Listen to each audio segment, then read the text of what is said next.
porque a palavra de Deus é viva, eficaz e mais cortante do que qualquer espada de dois gumes.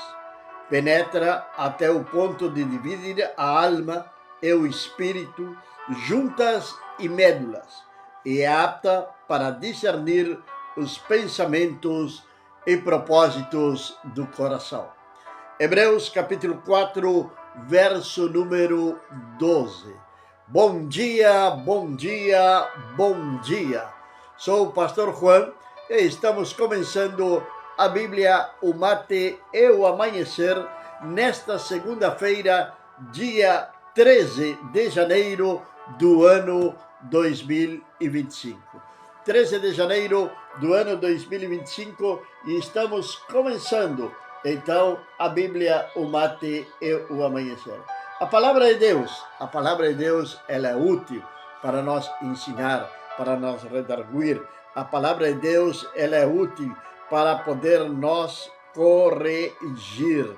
E em 2 Timóteo, capítulo 3, verso 16 e 17, o apóstolo Paulo, escrevendo a Timóteo, diz da seguinte maneira: toda a escritura é inspirada por Deus e é útil para o ensino, para a repreensão, para a correção, para a educação na justiça, a fim de que o homem de Deus seja perfeito e perfeitamente habilitado para toda boa obra. Meditar na palavra de Deus deve ser um princípio básico da nossa vida cristã. Estudar a palavra de Deus deve ser um princípio básico da nossa vida cristã. Nós não podemos deixar de estudar, de ler a palavra do Senhor. Estamos começando hoje, segunda-feira, primeiro dia hábil da semana. Muitos ainda com vontade de ficarem em casa, não é verdade? Depois destes dias de descanso, depois de ter estado na casa de Deus, na presença de Deus, continuar na presença de Deus, louvar, agradecer a Deus, porque Ele é bom e porque a sua misericórdia é para sempre. Nesta manhã, nós queremos compartilhar uma palavra de Deus com todos vocês, que vem diretamente do coração de Deus para o seu, para o meu, para os nossos corações. Antes de ir à palavra de Deus, quero falar para vocês que estamos com projetos sociais aqui para a cidade de Cacequi. Então, nada se faz sozinho nesta vida. Nós necessitamos da sua ajuda. Primeiro, suas orações. Um dos nossos projetos é evangelizar as crianças, assim como também entregar algum alimento a essas crianças. Então, para isto, nós necessitamos, primeiro, das suas orações. Ore a favor das crianças da cidade de Cacequi, para que Deus venha livrá-la de todos esses homens e mulheres perversos que pervertem os pensamentos das nossas crianças. Esse é o primeiro pedido que lhe faço. O segundo pedido seria, se você puder cooperar conosco, nós ajudar, nós socorrer neste trabalho que estamos iniciando, você é muito bem-vindo. Pode ser 1 quilo de farinha, 1 litro de leite, enfim, o que for, para nós levar alimento para essas crianças. Ou, se quer fazer um Pix para nós, pode também fazê-lo. Nós deixamos aqui no vídeo, depois na descrição, o nosso Pix. Você pode fazê-lo, pode enviar uma oferta de amor. Pode ser o valor que você desejar do seu coração.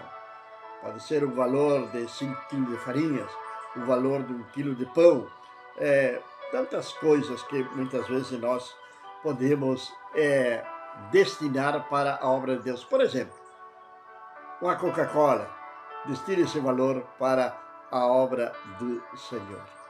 Amém? Então vamos à palavra de Deus. Sabe, na palavra de Deus nós encontramos algo. Encontramos algo que nos ensina e que nos alerta a viver como verdadeiros filhos de Deus. Ou melhor dito, o que acontece com a pessoa logo de que ela nasce de novo? Quais são as transformações? Quais são os benefícios? Por que eu tenho que aceitar a Jesus? Porque eu tenho que voltar a viver. Essa é uma das razões. Mas agora viver na presença de Deus. Viver com o Senhor. Caminhar lado a lado com o Senhor.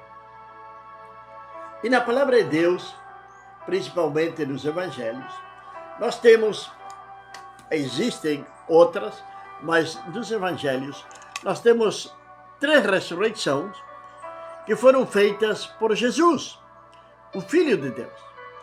São 3 ressurreições que foram feitas por Jesus, o Filho de Deus. Isso que tem que ver conosco, que nos ensina, que nos alerta. Existir uma ressurreição? Possivelmente sim. O apóstolo João, no seu evangelho, ele vai dizer que se fosse escrever tudo aquilo que Jesus tinha feito, não dariam os livros da face da terra. Seria muita coisa, seria muitas bibliotecas relatando a história ou o ministério do nosso Senhor e Salvador Jesus Cristo aqui sobre a face da terra. Porém, ficaram registradas 3 ressurreições. Maria, bom dia, aqui na cidade de Cacequi, que Deus venha abençoar poderosamente minha irmã. Um grande abraço a toda a família aqui na cidade de Cacequi. Que Deus abençoe poderosamente. Então dizia que tivemos 3 ressurreições. Em cada uma dessas ressurreições, nós temos algo para aprender.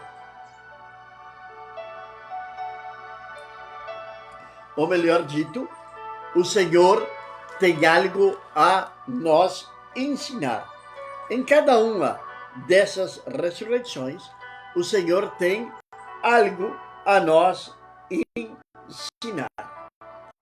Por exemplo, em Marcos, no capítulo número 5, nós temos a ressurreição da filha de Jairo. Não é verdade? José Nazareno, meu irmão José Nazareno, na cidade de São Francisco de Assis. Bom dia, que Deus venha abençoá-lo poderosamente, que Deus venha abençoar o seu ministério, esse ministério radial que tem aí na Sentinela dos Pampas, na cidade de São Francisco de Assis. Um grande abraço para o Senhor e toda a sua equipe, sua família, que Deus venha abençoá-lo poderosamente. Então, amados, dizia que a primeira ressurreição que nós encontramos é em Marcos, capítulo número 5. Marcos, capítulo número 5, nós vamos encontrar a ressurreição da filha de Lázaro. É aquela que também está aí entremesclada nesta história bíblica.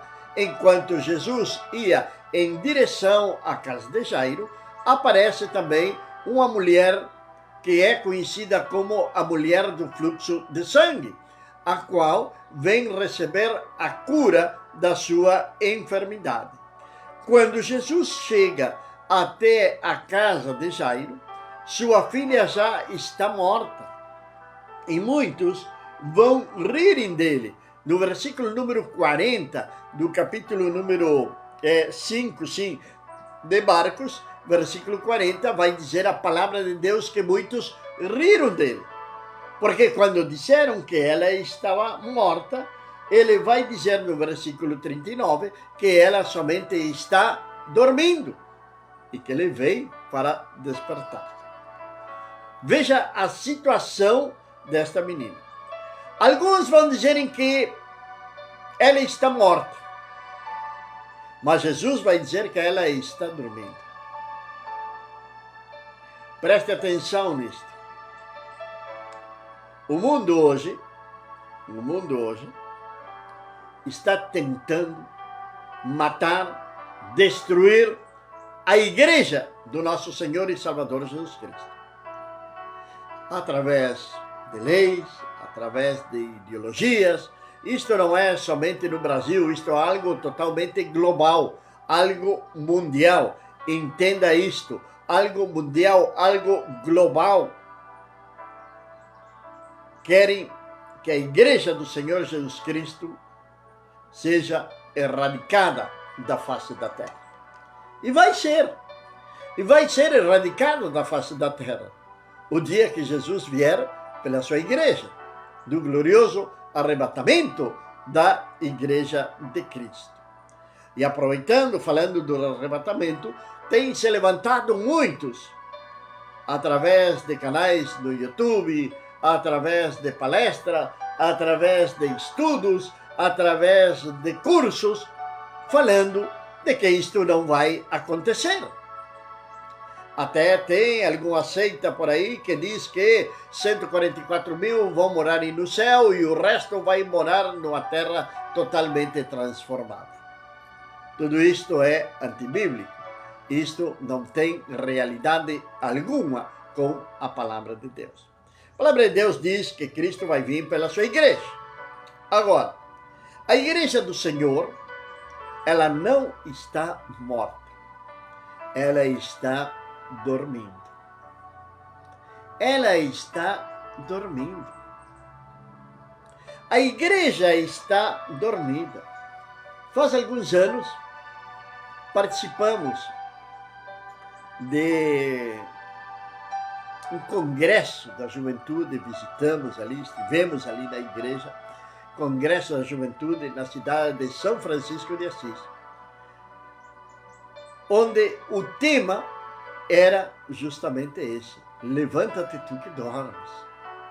Eu não me esqueci desse tema. E é uma grande realidade da igreja hoje.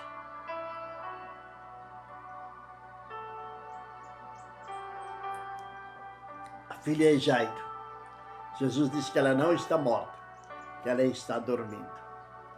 Agora, a igreja está dormindo também, ou está quase morta, porque tem deixado alguns princípios de lado. Veja o que disse Jesus no versículo número 43, no capítulo 5 de Marcos, quando essa menina é ressuscitada, é trazida novamente à vida. Mas Jesus ordenou-lhe expressamente que ninguém o soubesse e mandou que dessem de comer a menina, que dessem de comer a menina. A igreja de Cristo está sendo mal alimentada. Está faltando o alimento, está faltando a nutrição. O apóstolo Pedro, vai falar lá em 1 de Pedro 2, que alguns não se alimentam, parafraseando o versículo, não como está escrito ali, mas que alguns não estão alimentando-se corretamente. As pessoas não estão alimentando-se corretamente. Elas estão comendo aquilo que nós conhecemos como,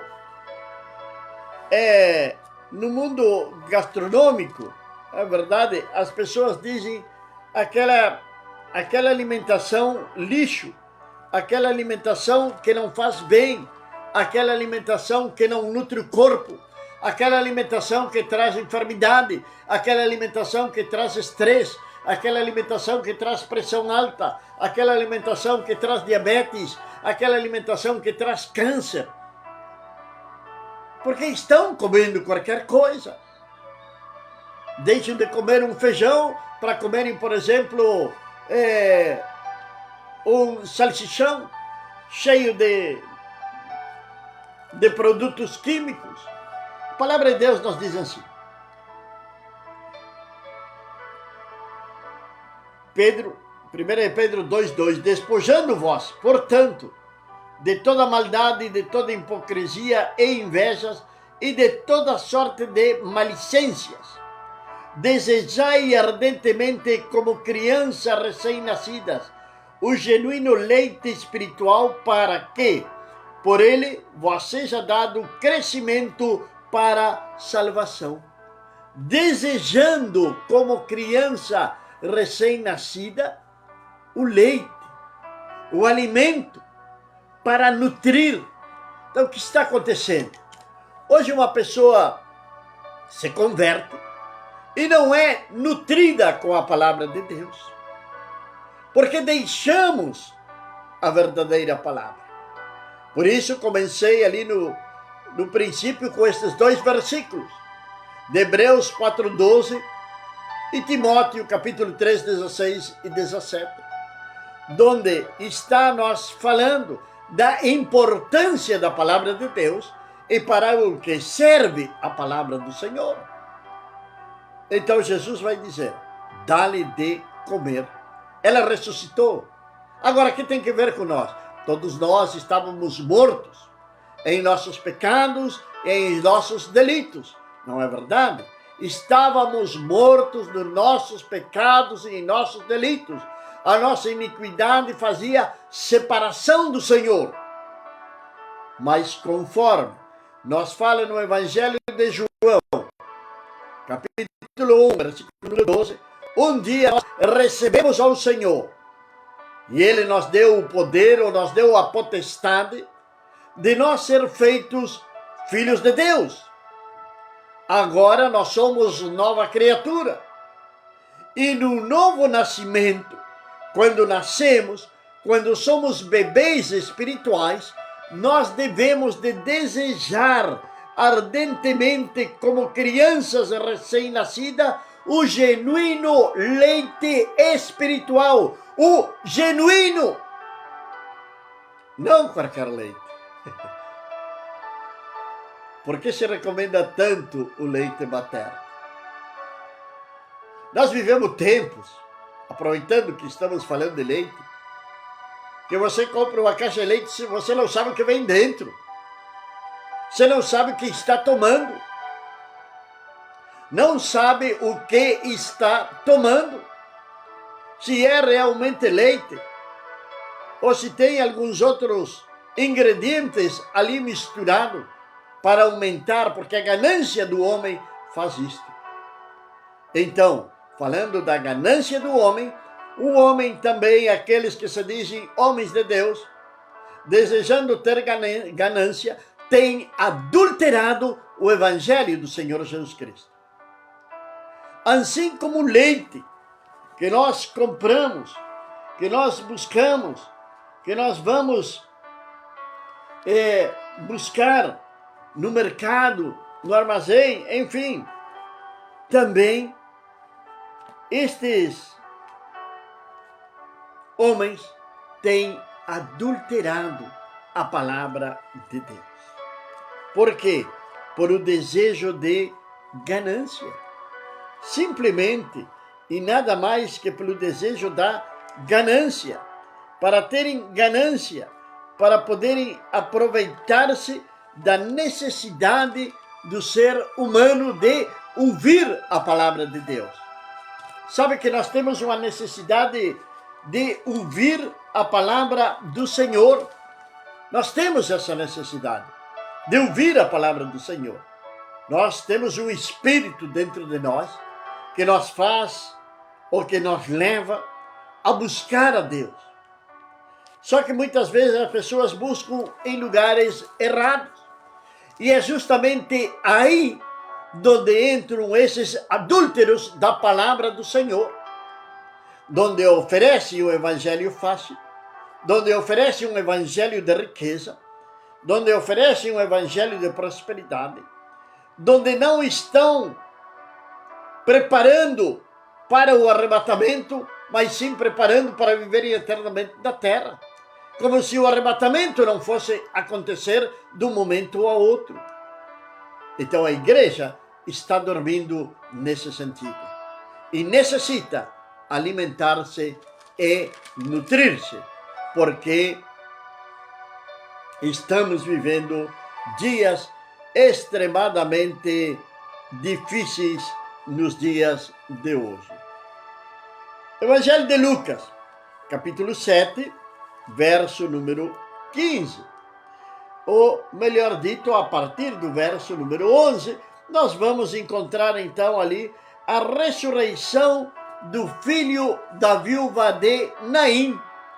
A segunda ressurreição que vamos encontrar nos evangelhos. O filho da viúva de Naim. O que aconteceu com ele?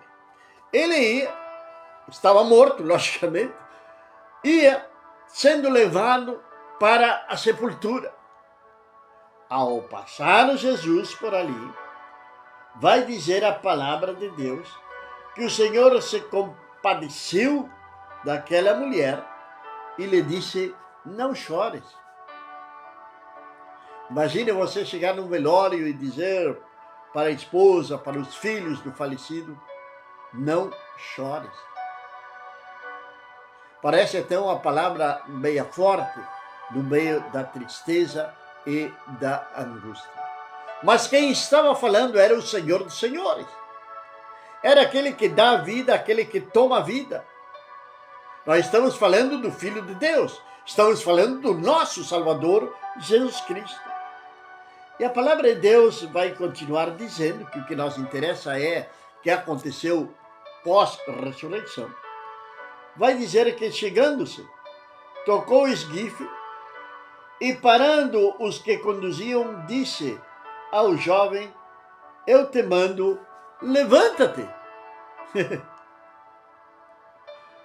No meio do enterro, ali naquele momento do cortejo que vão indo para o cemitério, acontece esta história bíblica. Acontece este milagre extraordinário realizado pelo nosso Senhor e Salvador Jesus Cristo. Sentou-se o que estivera morto e passou a falar. E Jesus o restituiu a quem? A sua mãe. Por que o restituiu a sua mãe? Porque logo da ressurreição, logo de que nós viemos ao caminho do Senhor, logo que nós conhecemos ao Senhor, nós devemos de ser instruídos, discipulados na palavra do Senhor. Instruídos, discipulados através da palavra do Senhor. Não faz muito tempo estava conversando com alguém e esse alguém me disse o seguinte, falando do povo, falando das pessoas que congregam, foi e me disse o seguinte: o povo peca porque lhe falta conhecimento. E aí, logicamente, eu tive que falar e disse: o povo peca porque lhe falta conhecimento, mas também Oséias diz que tu, sacerdote, rejeitastes o conhecimento. Se nós não ensinamos o povo, se nós não instruímos o povo é ignorante no que se diz respeito à palavra de Deus.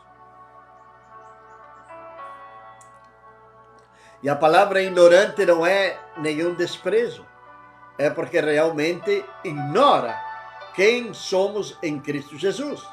Tem muitos que ignoram quem são realmente em Cristo Jesus. Não têm o conhecimento real, não se sentem como filhos de Deus, não se sentem como nascidos de novo, porque está faltando o discipulado, a instrução, o ensinamento. Provérbios capítulo 1, verso número 8. Filho meu, ouve o ensino do teu pai, e não deixes a instrução da tua mãe. Ouve o ensino do teu pai e não deixes a instrução da tua mãe. Aproveitando o gancho, até isto está sendo cortado esse direito dos pais de poderem educar corretamente os seus filhos.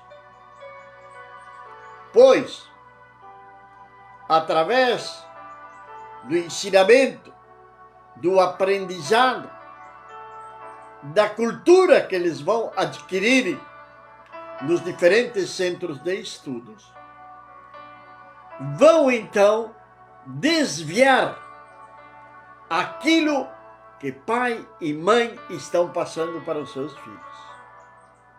Hoje se fala muito em discriminar, hoje se fala muito em racismo, hoje se fala muito em empatia, e se fala em tantas coisas, mas aqueles que falam, muitas vezes não praticam e nem sequer concordam com aqueles que praticam, mas são incentivadores para que as pessoas se desviem de Deus. Instrui a criança na palavra do Senhor, ensina a palavra do Senhor para a criança, discipula a criança desde pequeno, e quando seja grande, ela não vai se apartar do caminho do Senhor. É o que estamos necessitando hoje, ensinar a palavra do Senhor, instruir na palavra do Senhor. E quando o pai e a mãe o ensina e o outro dá instrução, o versículo 9 diz: porque serão diadema de graça para a tua cabeça e colares para o teu pescoço. É algo precioso ser instruído na palavra do Senhor. É algo sobrenatural ser instruído na palavra do Senhor. Logo, nós temos outro milagre de ressurreição, e esse é um dos mais conhecidos por todos nós. Está lá em João, capítulo número 11, onde estamos falando da ressurreição de Lázaro.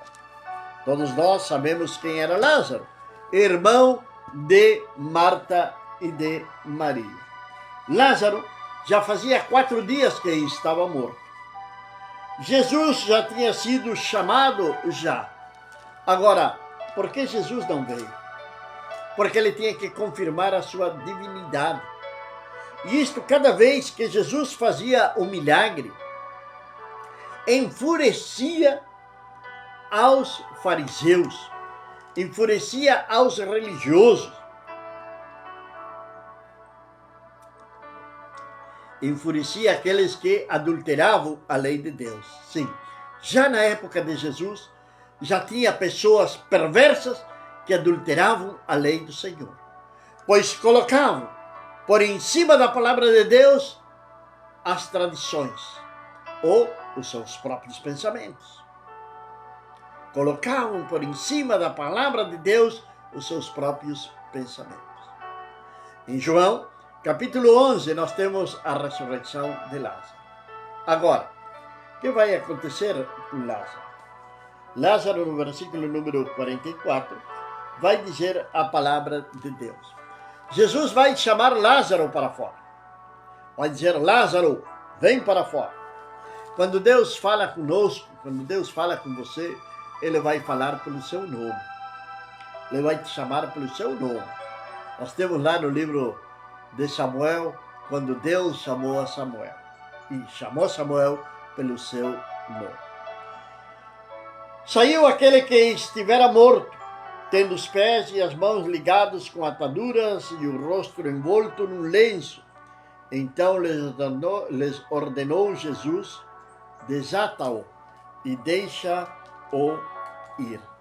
Desata-o e deixa-o ir.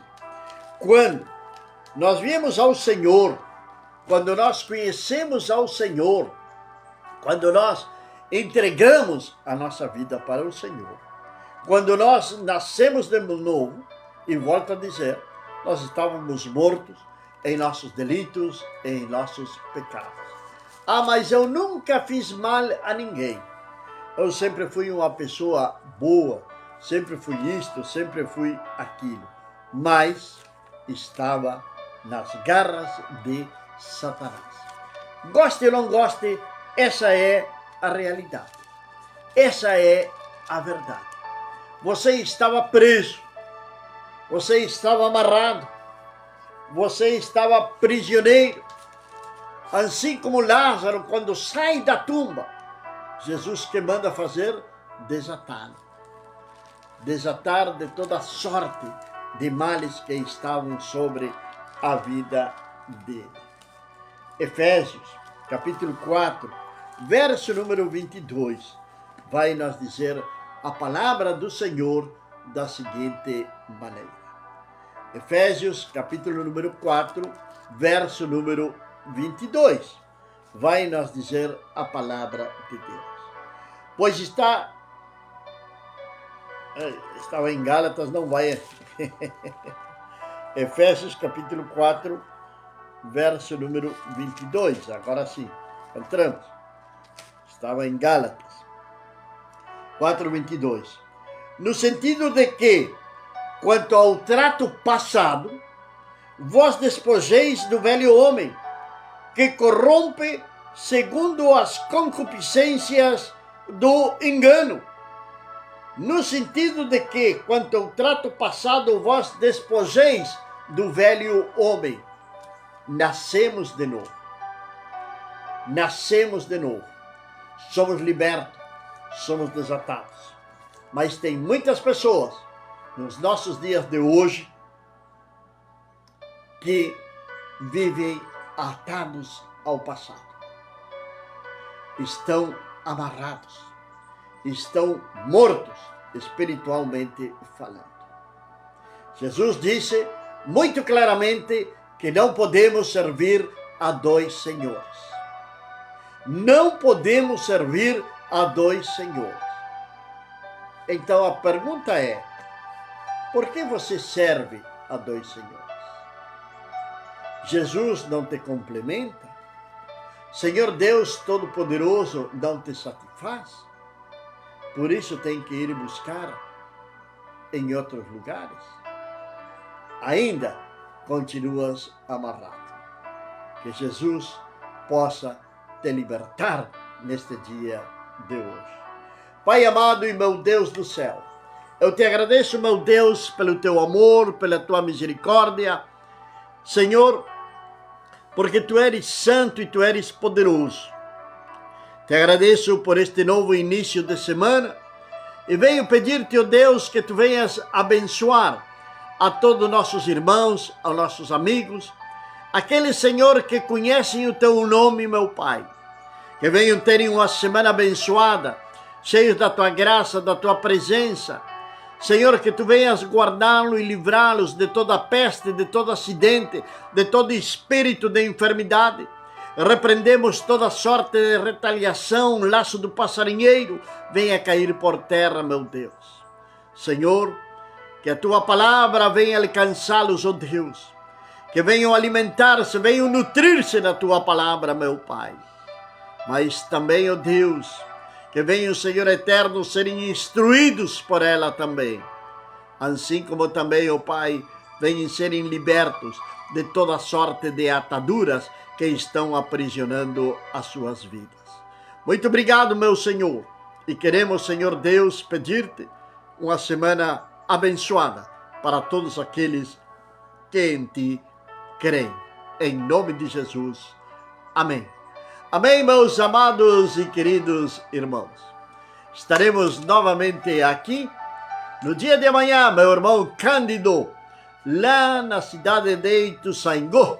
Que Deus abençoe poderosamente na República Argentina, que Deus abençoe poderosamente sua vida, sua família, de uma maneira muito especial. Seus netos venham serem abençoados, sua geração venha ser abençoada, em nome do nosso Senhor e Salvador, Jesus Cristo de Nazaré.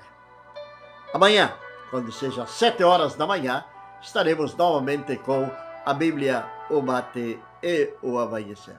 Que a graça, que a paz, que a misericórdia do Senhor Deus Todo-Poderoso seja sobre sua casa, sobre sua família, desde agora e para sempre.